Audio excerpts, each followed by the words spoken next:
চুয়াডাঙ্গা ২ আসনে বিএনপির শক্তিশালী প্রার্থী হিসেবে পরিচিত বিজিএমআইয়ের সভাপতি, বিএনপির উপকোষাধ্যক্ষ ও চুয়াডাঙ্গা জেলা বিএনপির সভাপতি মাহমুদুর রহমান খান বাবু ফ্যাসিস্ট আওয়ামী লীগ সরকারের সময় মামলা হামলার শিকার বিএনপির নেতাকর্মীদের পাশে দাঁড়িয়ে এবং তাদের পরিবারকে আর্থিক সহায়তা করে তিনি ব্যাপক জনপ্রিয়তা অর্জন করেছেন। অন্যদিকে নির্বাচন শেষ হওয়ার পর দলীয় চাঁদাবাজির বিরুদ্ধে ব্যবস্থা নেওয়ার ঘোষণা দেন চুয়াডাঙ্গা জেলার বিএনপির সভাপতি মাহমুদুর রহমান খান বাবু। অভিযোগ রয়েছে এরপর থেকেই তাকে রাজনৈতিকভাবে দুর্বল করার পরিকল্পনা হাতে নেন বিএনপির আরেক নেতা আনোয়ার হোসেন খান খোকন। তবে ২০২৪ সালে ৫ আগস্টের পর জীবননগর উপজেলা বিএনপির সভাপতি আনোয়ার হোসেন খান খোকনের কারণে সে জনপ্রিয়তা ধস নামে বলে অভিযোগ স্থানীয়দের। আমার এলাকায় চাঁদাবাজি মাস্তানি চলবে না। অন্যদিকে নেতাকর্মীদের অভিযোগ খোকন খানের পরিকল্পনা অংশ হিসেবে নির্বাচনী সাংগঠনিক কার্যক্রমে নানা ধরনের সমন্বয়হীনতা তৈরি হয়, যার ফলে 13দশ জাতীয় সংসদ নির্বাচনে বিএনপি কাঙ্ক্ষিত ফল অর্জন করতে পারেনি। চুয়াডাঙ্গা ২ আসনের মাহমুদুর রহমান খান বাবুর ভরাডুবির কারণ হিসেবে উপজেলা নেতাদের অর্থলোভকে দায়ী করেন মনোহরপুর ইউনিয়ন বিএনপির সাধারণ সম্পাদক আলী হোসেন। মাহমুদুর হাসান খান বাবু ভাই উনি অত্যন্ত ভালো মানুষ, কিন্তু ভালো মানুষ সেজে উনি প্রত্যেককে ভালোবাসছে। এই ভালোবাসার কারণে প্রত্যেককে বিশ্বাস করছে, বিশ্বাসের কারণে আজকে এই ওনার ভরাডুবি। এবং আমাদের নেতাদের যে কার্যকলাপ ছিল, নেতাদের কার্যকলাপগুলো ছিল ভালো ছিল না। নেতারা অর্থের পিছনে দৌড়াইছে, কিন্তু ভোটের পিছনে না দৌড়ায় আজকে আমাদের এই ভরাডুবি। মাহমুদুর রহমান খান বাবুর পরাজয়ের পর থেকেই খোকন খানের চাঁদাবাজির বিভিন্ন তথ্য আসে সামনে। এরপর থেকে একের পর এক বেরিয়ে আসে চাঞ্চল্যকর তথ্য।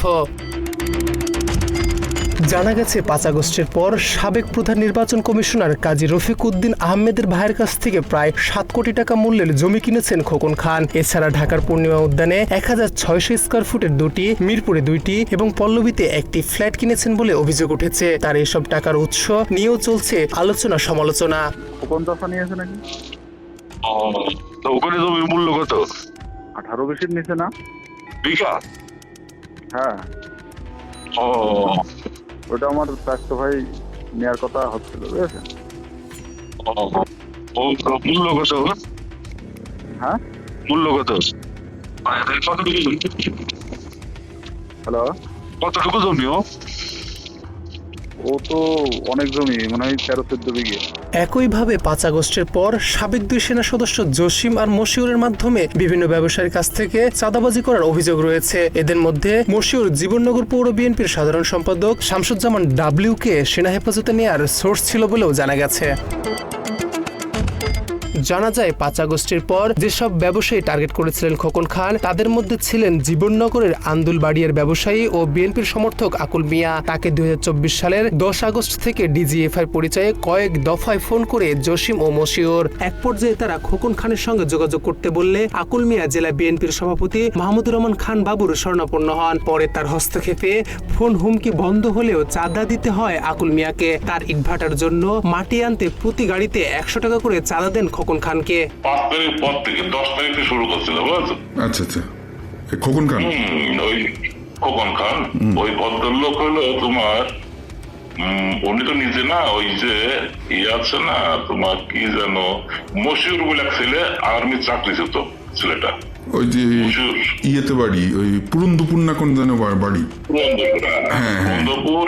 আর হলো একটা তোমার কি যেন ওই জসিম।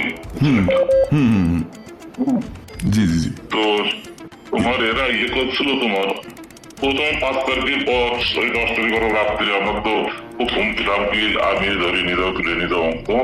পরে এটা সার্চ করে দেখলাম যে কাহিনীটা অন্য কিছু, বুঝছো? ওই সময় তো ব্যাপক করেছে, ইট ভাড়া মাটি কাটা নিয়ে, বুঝছো? আচ্ছা আচ্ছা।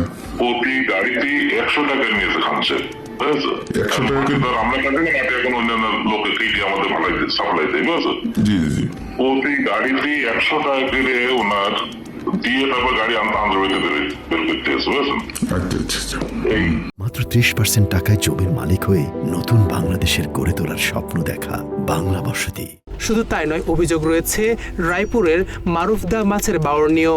স্থানীয় বিএনপির কয়েকজন নেতা জানান, খোকন খানের ঘনিষ্ঠ সহযোগী ও রায়পুর ইউনিয়নের বিএনপির নেতা রফিকুল ইসলাম রফির ওই বাওড়ে সঙ্গে যুক্ত রয়েছেন। ওই বাওড়ের জন্য স্থানীয় কয়েকজনের থেকে 1 লাখ টাকা করে চাঁদা নেওয়ার অভিযোগও রয়েছে খোকনের বিরুদ্ধে। একইভাবে ইউনিয়ন কৃষক দলের যুগ্ম আহ্বায়ক থেকেও খোকন 50,000 টাকা চাঁদা নেন বলে জানা গেছে। পরে জেলা বিএনপির সভাপতি মাহমুদ রহমান খান বাবুর হস্তক্ষেপে আব্দুল মান্নানের 50,000 টাকা ফেরত দেন খোকন খান।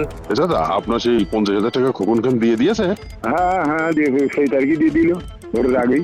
ও, তাহলে তো বাবু খানের ওই হস্তক্ষেপ কাজে লাগিল ভালো রকম। হ্যাঁ, কাজে লাগিল। খোকন খান যে 2 লাখ টাকা নিলে, আমাদের কি করলে সে? 2 লাখ না, কত? এক দিয়ে হইল? দিয়ে আমার কেন্দ্রের কি লাভ হইল? খোকনের বিরুদ্ধে আরো অভিযোগ, আলমগীর হোসেন নামের একজনের থেকে জমি ফেরত পাওয়া বাবদ 40,000 টাকা হাতিয়ে নিয়েছেন, কিন্তু অন্য পক্ষ বেশি টাকা দেওয়ায় খোকন খান আলমগীরের বিরুদ্ধে কাজ করেছেন বলে অভিযোগ ভুক্তভোগীর। সম্পদ আমি কোনো রকম গা শক্ত পেরে দিচ্ছি না, জমি নেওয়ার কি লাইন বিচার সালিশে খোকন খান বসেছে, কথার সাথে আমার টাকার একটা বিনিময় হয়েছে। দামোদর তনু ছিল বা আমাদের হাসাদা ইউনিয়ন সভাপতি যারা নেতাবৃন্দ ছিল সবাই আছে। কিসের মাধ্যমে দিয়েছেন টাকা? আমি বিকাশের মাধ্যমে খোকন খানের কাছ থেকে। কত টাকা? টাকা দিলাম 40,000। এসব অভিযোগ নিয়ে জীবননগরে সংবাদ সম্মেলন করেছেন খোকন। সেখানে সব অভিযোগ অস্বীকার করে চ্যালেঞ্জ ছুড়ে দিয়েছেন তিনি। আমি চাঁদাবাজ, আমি পরের জমি দখল করি, আর একটা কি জানো টেন্ডারবাজ। আমি আমার জীবনে আমি চাঁদাবাজ, টেন্ডারবাজ এই দ্বিতীয় পুরো কথা আমি আমার জীবনে পাইনি। কিন্তু তাকে আমি বলেছি, যদি আপনি এই রিপোর্ট সত্য হয় আপনার ব্যাপারে আপনি আমাকে খোঁজ দেন, আপনি সমস্ত খোঁজ দেন। এটা মিথ্যা দিয়েছে একদম। সব মিলিয়ে এসব বিষয়ে জীবননগরের রাজনৈতিক অঙ্গন এখন সবচেয়ে আলোচিত। রাজনীতির নামে উপজেলা বিএনপির সভাপতি খোকনের বিরুদ্ধে ওঠা এসব অভিযোগ খতিয়ে দেখার আহ্বান সবার। শাহরিয়ার ফাহিম, বাংলা এডিশন।